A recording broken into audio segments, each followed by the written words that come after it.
الحمد لله وعلى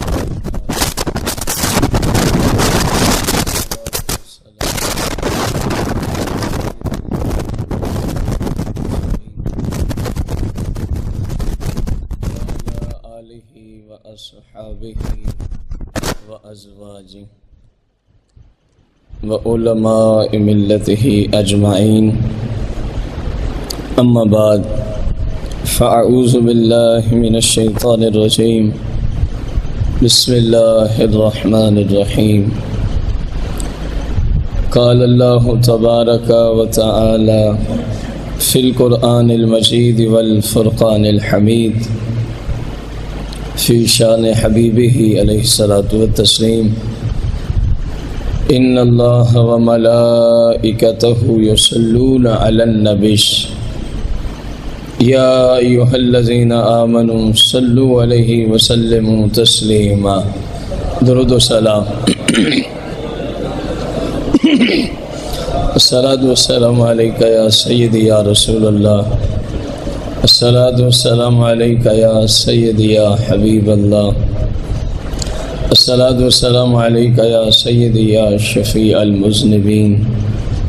الصلاة والسلام عليك يا سيدي يا رحمة للعالمين. الصلاة والسلام عليك يا سيدي يا جد الحسن والحسين.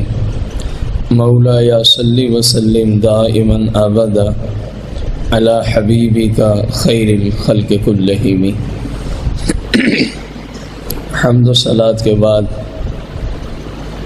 آج ہمارا جہاں ہفتہ وار درس شریعت ہے، وہیں پر ہماری مسجد کے نمازی بھائی محمد اسحاق، ان کی کل خانی کا ختم شریف بھی ہے. اللہ تبارک و تعالی سے دعا گو ہیں مالک کائنات ہمارے بھائی محمد اسحاق کی بغیر حساب و کتاب کے حتمی بخشش و مغفرت فرمائے. ہمارا آج کا جو موضوع آپ کو دیا گیا تھا، خلیفہ ثالث حضرت سیدنا عثمان غنی ذو النورین رضی اللہ تعالی عنہ کا انسانیت کے ناطے سے احساس کرنا، دوسرے مسلمانوں کا خیال کرنا اور ان کا احساس کرنا، کیونکہ آپ کی ذات وہ مبارک ذات ہے جو شریعت کے عبادت کے حوالے سے، پرہیزگاری کے حوالے سے، تقوی و طہارت کے حوالے سے جتنے بھی شعبے ہیں اسلام کے، اللہ کے فضل سے میرے آقا کریم کا ہر غلامی ہر شعبے میں آخری درجے تک پہنچا ہوا ہے. اور بالخصوص خلفائے راشدین جناب سیدنا ابو بکر صدیق، سیدنا عمر بن خطاب، سیدنا عثمان بن عفان، سیدنا علی المرتضیٰ اور سیدنا امام حسن المجتبیٰ رضی اللہ عنہم اجمعین. یہ خلفائے راشدین ہیں. ان میں سے ویسے تو تمام ہی صحابہ و اہل بیت، خصوصاً خلفائے راشدین اور پنجتن پاک کی ہستیاں، آپ اسلام اور دین اور مذہب کے تقوی و طہارت عبادت کے ناطے سے جس شعبے کو بھی دستک دیں گے تو یہ نفوس قدسیہ اس شعبے کی آخری حد تک پہنچے ہوئے ہیں. اور سیدنا عثمان غنی رضی اللہ تعالی عنہ نے جو انسانوں کا احساس والا جذبہ اپنے اندر رکھا، اس کی کثیر مثالیں ہیں، لیکن ہم اپنے وقت کے اندر رہتے ہوئے جتنا ممکن ہوا، البتہ یہ ہم گارنٹی سے بات کر رہے ہیں کہ اللہ کے فضل سے جو انسانیت کی خدمت، جو انسانوں کا احساس، جو مسلم کو مسلم سمجھنے والا ملکہ، جو حضور علیہ السلام نے فرمایا تھا کل مسلم اخوہ، او کما قال صلی اللہ علیہ وسلم کہ سارے مسلمان آپس میں کیا ہیں؟ بھائی بھائی ہیں۔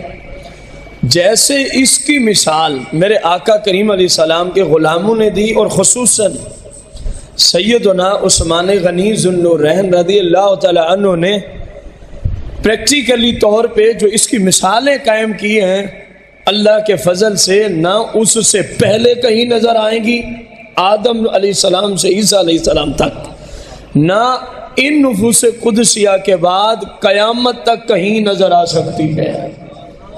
اگر نظر آئیں گی تو میرے محبوب کے شاگردوں میں ہی نظر آئیں گی، کیونکہ قانون بھی یہی ہے نا کہ جیسا شیخ ہوتا ہے، چلو سارے نہ صحیح، عام لوگوں کی بات ہے، سارے نہ صحیح تو اس کے جو تلامذہ ہوتے ہیں، جو شاگرد ہوتے ہیں، ان پہ شیخ کا اثر ضرور نظر آتا ہے۔ تو وہاں تو صورتحال ایسی ہے کہ شیخ اتنا اتم ہے، یعنی تاجدار مدینہ صلی اللہ علیہ وسلم، کہ ان کے بعد انسانیت میں کچھ بھی نہیں ہے، ان کے بعد الوہیت شروع ہو جاتی ہے، یعنی آقا علیہ السلام کے رتبے کے بعد اللہ کا رتبہ شروع ہوتا ہے۔ اللہ کے رتبے سے نیچے اگر اللہ کے مخلوق میں کوئی ہستی کھڑی ہے تو وہ تاجدار مدینہ کی ذات مبارکہ کھڑی ہے۔ تو ظاہر ہے جن کا شیخ، جن کا مرشد، جن کا استاد، جن کا راہبر و رہنما اتنا اونچا ہو تو آخر شاگردوں پہ بھی تو اثر پڑنا تھا کہ نہیں پڑنا تھا۔ میں آپ سے ایک مثال دے کے پوچھنا چاہوں گا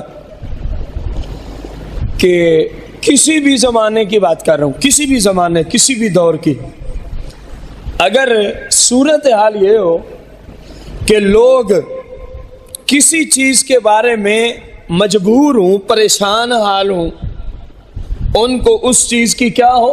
ضرورت ہو، اس چیز کی کیا ہو؟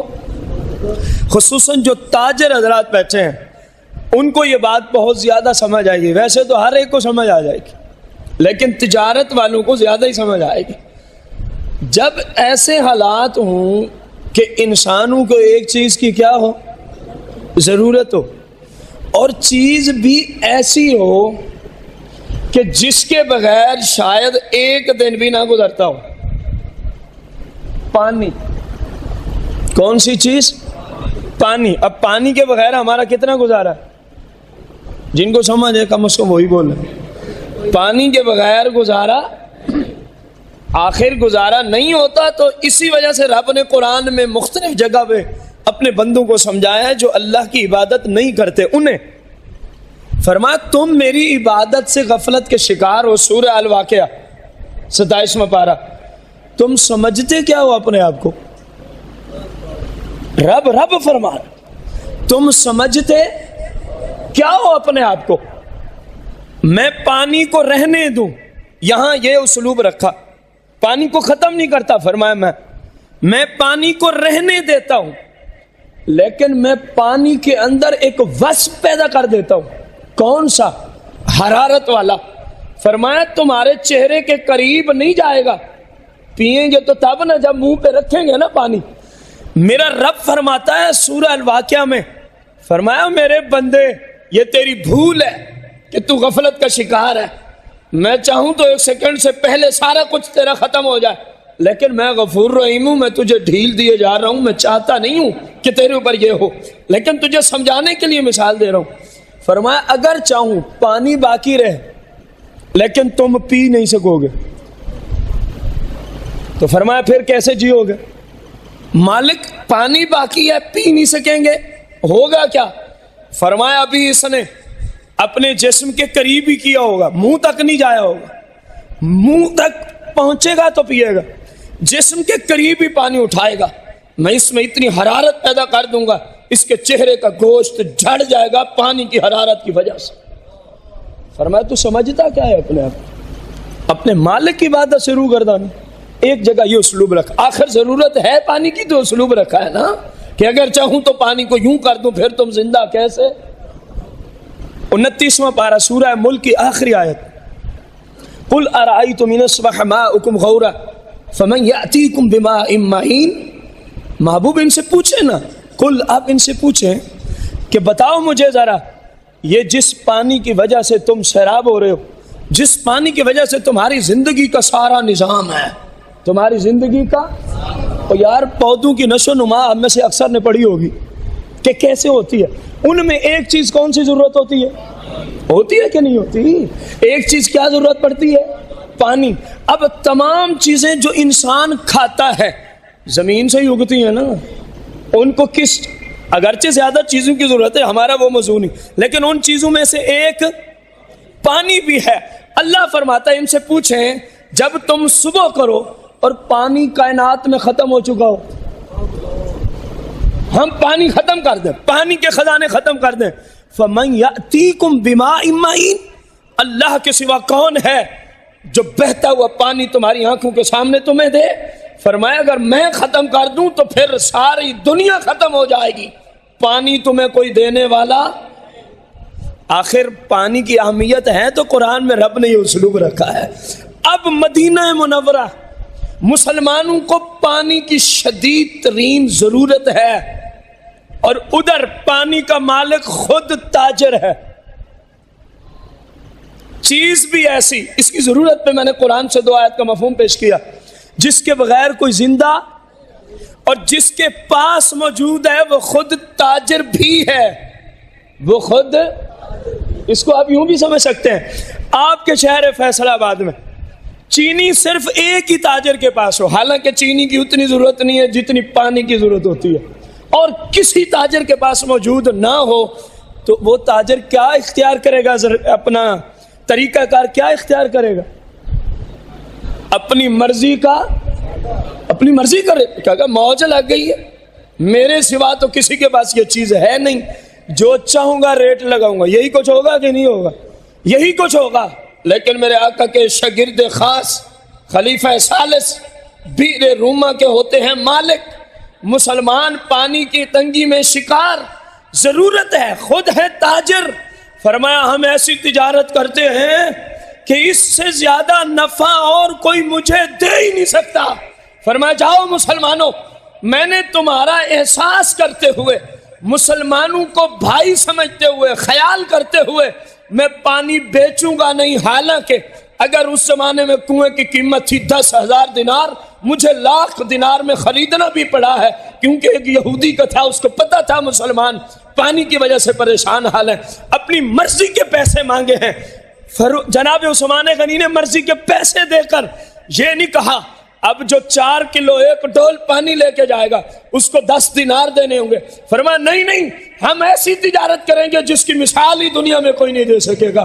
جاؤ، میں نے یہ سارا پانی، یہ سارا کنواں مصطفیٰ کے قدموں پہ وقف کر دیا ہے، تو مفت میں پیتے رہو، میرا رب راضی ہو جائے، میرا رسول راضی ہو جائے. اس قدر انسانیت کا احساس کرنا. اور اس طرح کے زمانے میں میرے آقا کے شاگردوں کے سوا کہیں نظر نہیں آئے گا کہ نہیں؟ میں نے آپ کو پہلے کہا. اور جو اگلی مثال ہے اس پر اگر کوئی یوں کرے، دوسرے مسلمانوں کا احساس کرے، تو پھر ملتا کیا ہے؟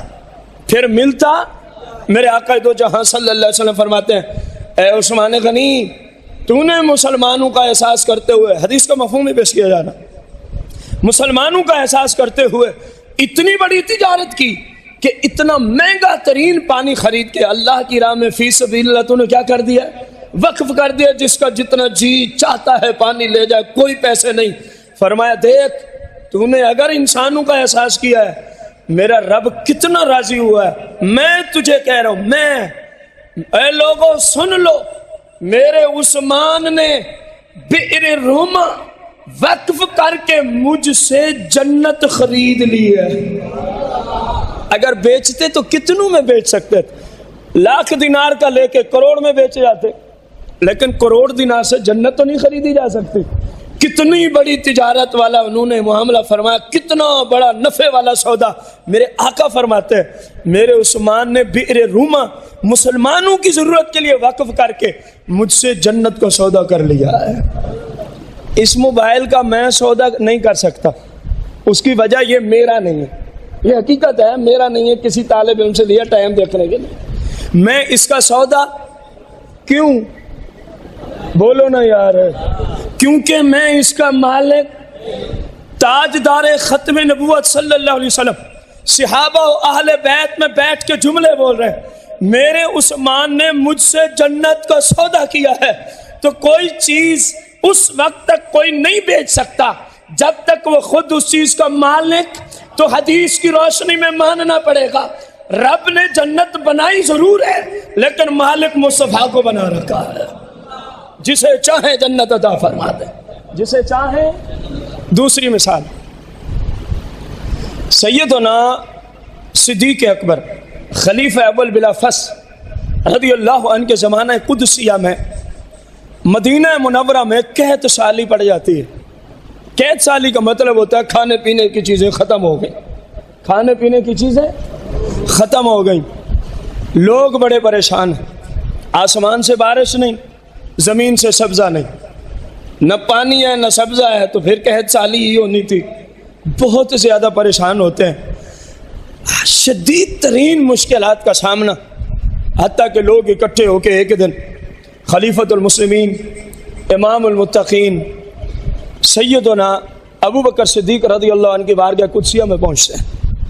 یا خلیفۃ المسلمین، آپ ہماری پریشانی کو دیکھ ہی رہے ہیں، قحط سالی میں ہم مبتلا ہیں، کھانے پینے کی اشیاء نہیں ہیں، لوگ مرنے کے قریب ہیں، لوگ مرنے کے قریب ہیں۔ مومن نور فراست سے دور کی باتیں قریب دیکھ لیتا ہے، یہ حدیث ہے۔ شہنشاہ صداقت فرماتے ہیں کوئی نہیں، آج شام تک میرا رب کوئی نہ کوئی بندوبست فرما دے گا۔ آئے ہیں صبح کو، بات ہو رہی ہے شام کی، اور کرنے والے ہیں مصطفیٰ کریم کے شاگرد۔ بات کو غور سے سننا ہے، میرے آقا کریم کے شاگرد، آقا کریم کی نگاہ کے فیض یافتہ، مصطفیٰ کریم سے فیض لینے والے آئے ہیں صبح مشکل لے کر کن کی دربار میں؟ آقا کریم کے شاگرد کی دربار میں، آقا کریم کے غلام کی دربار میں۔ صحابہ و اہل بیت اپنی مشکل لے کر آئے، ان میں کسی کو پتا نہیں تھا جب مشکل پڑے تو مصلے اٹھا کے اللہ اللہ کیا جاتا ہے، کیونکہ اللہ ہی مشکل کشا ہے۔ اگر ہے صرف اللہ ہی مشکل کشا، تو پھر صحابہ و اہل بیت کو توحید کا پتہ نہیں تھا؟ مشکل پڑی تو مصطفیٰ کریم کے جانشین کی بارگاہ میں، تو جو میرے آقا کے غلام کو بھی مشکل کشا ماننے والا عقیدہ رکھتے ہیں، کیا خیال ہے وہ تاجدار مدینہ کو مشکل کشا نہیں مانا کرتے تھے؟ خیر، فرمایا صبح کو آئے، فرمایا شام تک میرے رب کوئی نہ کوئی۔ اب یہ مستقبل کی خبر دی جا رہی، اور دینے والے ہیں ان کی ذات پہ کلمہ پڑھنے والے، میرے آقا کریم کی ذات پہ کلمہ۔ اگر کلمہ پڑھنے والے مستقبل کی جانتے ہیں تو جن کی ذات پر کلمہ پڑھا ہے وہ بھی تو مستقبل کی جانتے ہیں کہ نہیں جانتے؟ خیر، دن گزرتا گیا، لوگ اپنے اپنے گھروں کو، آج مسئلہ حل ہو جائے گا کیونکہ خلیفۃ المسلمین نے فرما دیا۔ کتنا پیارا عقیدہ تھا ان لوگوں کا، اور آپ پہ اللہ کا کتنا کرم ہے، 1400 سال بیت گئے، آج بھی اللہ نے سنیوں کو عقیدہ وہی دیا ہے جو آقا کریم نے صحابہ و اہل بیت کو عطا فرمایا تھا۔ کتنے خوش نصیب ہو سنیوں، اللہ کی اس نعمت پہ جتنا مرضی شکریہ ادا کرو تم کر بھی نہیں سکتے، کیونکہ یہی ایمان ہے، یہی ایمان ہے۔ گزرتا گیا دن، شام ہونے سے کچھ دیر پہلے مدینے میں شور مچ جاتا ہے، ہر طرف ظاہر مسلمان خوراک کی قلت کی وجہ سے مرنے کے قریب تھے کہ ملک شام سے سیدنا عثمان غنی رضی اللہ تعالی عنہ کا 100 اونٹ پہ مشتمل قافلہ کھانے پینے کے سامان سے فل ہو کے مدینہ میں پہنچنے والا ہے۔ کتنے اونٹ لدے ہوئے تھے؟ اس میں صرف کھانے پینے کا سامان تھا۔ مدینہ منورہ کے جو تاجر تھے وہ 1 پاؤں رکھتے ہیں، 1 اٹھاتے ہیں، 1 رکھتے ہیں۔ یہ تو تاجروں کو پتا ہے نا، جب ایسے حالات ہوتے ہیں تو ان کو کیا کیا نفع نظر آ رہا ہوتا ہے، ان کو کیا کیا، کس وقت اونٹ پہنچیں گے، ہم پہنچتے ہی عثمان غنی سے خرید لیں گے، پھر آگے مرضی سے بیچیں گے۔ اکٹھے ہو کے پہنچ گئے عثمان بن عفان رضی اللہ عنہ کی بارگاہ میں، قافلہ بھی پہنچ گیا، 100 اونٹ پہ مشتمل کھانے پینے کا سامان ڈھیر لگا ہوا ہے۔ کہنے لگے کہ ہم خریدنے آئے ہیں۔ فرمایا کتنا نفع دے سکتے ہو؟ تاجر ہو تو یار ایسا ہو. مسلمان تاجر ایسے ہوا کرتے ہیں. مسلمان تاجر کی یہ صفت نہیں کہ مسلمانوں کو مشکل وقت میں دیکھ کے مزید مہنگائی کر دینا، مزید ریٹ بڑھا دینا. یہ مسلمان تاجر کی صفت نہیں ہے. یہ ہمارے آقا مولا صلی اللہ علیہ وسلم نے ہمیں نہیں سکھایا، ہمیں یہ سکھایا گیا. میرے آقا کریم علیہ السلام کے غلام فرماتے ہیں کتنا نفع دے سکتے ہو؟ انہوں نے کہا جو 10 درہم کی چیز آئی ہے 12 لے لیں. 10 درہم کی چیز کے پیچھے 12 لے لیں. فرمایا مجھے اس سے زیادہ ملتا ہے. اگلا تاجر بولا 10 والی چیز 15 میں دے دیں. فرمایا مجھے اس سے بھی زیادہ ملتا ہے. اگلا بولا 10 والی، مفہوم عرض کر رہا ہوں، 10 والی 18 میں دے دیں. فرمایا مجھے اس سے بھی زیادہ. 10 والی 25 میں دے دیں. فرمایا مجھے اس سے زیادہ ایک تاجر دیتا ہے. ان کی جہاں تک سوچ کام کرتی تھی انہوں نے ریٹ لگایا.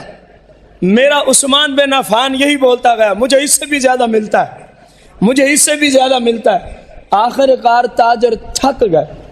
حالانکہ کچھ تو وہ بھی آگے گئے ہوں گے نا، پتہ ہے کہ ہم خرید لیں گے تو ہمارے بغیر کسی تاجر کے پاس مدینے میں سامان، اور لوگ بھوک سے مر رہے ہیں، جو ریٹ بھی لکھیں گے لوگ لے جائیں گے. اتنا ریٹ لگایا. فرمایا مجھے اس سے بھی زیادہ. تاجروں نے ہاتھ جوڑے کہا حضور ہمیں بتائیں وہ تاجر ہے کون؟ ہم نے تو اپنی سمجھ سے بھی زیادہ آپ کے مال کی قیمت لگا دی ہے. وہ کون سا تاجر ہے؟ ہم جتنا لگاتے ہیں آپ فرماتے ہیں مجھے اس سے بھی زیادہ ملتا ہے. فرمایا سنو، جس کو میں دینے لگا ہوں، جس سے میں سودا کرنے لگا ہوں، وہ اتنا دیتا ہے کہ کوئی سوچ بھی نہیں سکتا. فرمایا کرو اے مدینے میں اعلان، جتنے لوگوں کو کھانے پینے کی ضرورت ہے آ جائیں مصطفیٰ کریم کے غلام کے گھر پہ. فرمایا یہ سارا مال اللہ کی رضا کے لیے میں مسلمانوں میں مفت تقسیم کرنے جا رہا ہوں.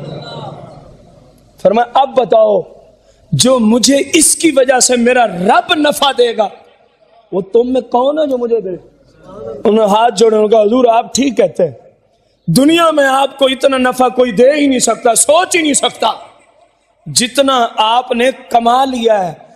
اب احساس انسانیت تھا نا یار، یہی موضوع تھا. مسلمانوں کو بھائی سمجھا تھا نا، اپنے مسلمان ارد گرد رہنے والوں کی پریشانیوں کو اپنی پریشانی بولے. میری طرف بجلی کو چھوڑیں یار، میری طرف توجہ کریں، کتنے قیمتی کلمات ہیں. آپ کی زندگی کے رہبر و رہنما اصولوں میں سے ایک قیمتی ترین اصول آپ کو مل رہا ہے کہ کسی مسلمان کے مشکل وقت میں ہو سکے تو اس چیز کو بغیر قیمت کے اس کو دے دو. پھر دیکھو رب رحمت کیسے فرماتا ہے. آخر عثمان غنی نے مصطفیٰ کریم علیہ السلام سے ایسا کچھ سیکھا تھا تو آج حالانکہ خود تاجر ہے. میں نے پہلے جملہ بولا تھا جو میں کہنے چلا ہوں اس کو تاجر ہی صحیح معنوں میں سمجھتے ہیں. تاجر کو تو ایک تو 10 مل رہے ہوں، پتہ نہیں اس کی خوشی کی انتہا نہیں رہتی. اور آپ کو کتنی آفر ہوئی، فرمایا نہیں میں نے بیچنا نہیں، مجھے اس سے زیادہ ملتا ہے، مجھے اس سے زیادہ ملتا ہے. جب لوگوں نے کہا نا کون دے گا، فرمایا اعلان کرو یہ سارا مال مسلمانوں کے لیے فی سبیل اللہ وقف ہے، جس کو جتنی ضرورت ہے آؤ میں اس کو دیتا ہوں، میں اپنے رب سے اس کا اجر و ثواب لوں گا. ایسی مثال پہلے کہیں ہے؟ ایسی مثال قیامت تک کوئی اور آ سکتی ہے؟ تو یہ مثال کیوں نہ ہو، کیونکہ شاگرد ان کے ہیں جنہوں نے ہمیشہ اپنی پوری زندگی احساس انسانیت کا درس ادا فرمایا ہے، جو ہمیشہ انسان تو انسان میرے آقا کریم حیوانات کے احساس پہ درس ادا فرماتے رہے. اور ایک ہم ہیں رسول پاک صلی اللہ علیہ وسلم کے غلام بھی کہتے ہیں اپنے آپ کو، عاشق بھی کہتے ہیں، اور ہمارے اندر دوسرے مسلمانوں کے لیے کتنا احساس ہے اس کو ہر بندہ خود بہتر جانتا ہے. اللہ تعالی ہم سب کو دوسرے مسلمانوں کا احساس کرنے کی توفیق عطا فرمائے، اور سیدنا عثمان غنی رضی اللہ تعالی عنہ کے اس قدر جو کارنامے ہیں اللہ ان کے مزید جنت میں درجات بلند فرمائے، اور اللہ ان کے صدقے ہمارے بھائی محمد اسحاق کی حتمی بخشش و مغفرت فرمائے. اللہ آپ سب کو آپ نے قیمتی وقت دیا، اپنے غیب کے خزانوں سے حلال رزق وسعت و برکت کے ساتھ عطا فرمائے. آمین بجاہ النبی الکریم علیہ الصلوۃ والتسلیم.